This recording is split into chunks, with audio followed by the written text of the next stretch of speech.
Assalamu alaikum wa rahmatullahi ta'ala wa barakatuh.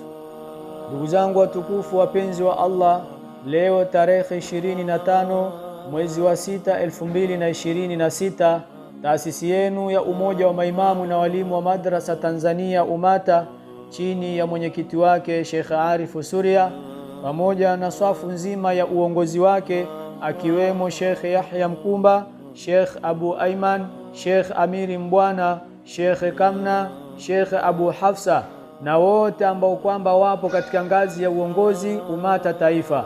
Allah leo ametuafikisha, tumekuja mtaa wa Minazi Mirefu, kata ya Tandika, wilaya ya Temeke, kuja kutoa huduma ya chakula hiki kama mnavyoona. Ndugu yangu Muislamu, wewe ambaye unafuatilia juhudi hii juhudi ndugu yangu sio ya mtu mmoja, isipokuwa juhudi hii ni ya sote. Yule ambaye Allah subhanahu wa ta'ala amemjalia kipato, basi toa ndugu yangu Muislamu kwa ajili ya kuwawezesha wale ambao hawana uwezo. Na Allah subhanahu wa ta'ala anatukumbusha sana katika jambo hili la kutoa. Allah anatuambia inama sadaqatu lilfuqara'i wal masakin, hakika sadaka ni kwa mafakiri na maskini. Kwa hiyo ndugu yangu Muislamu, wewe ambaye Allah amekujalia kipato, toa kwa ajili ya kuwawezesha wale ambao ni wahitaji.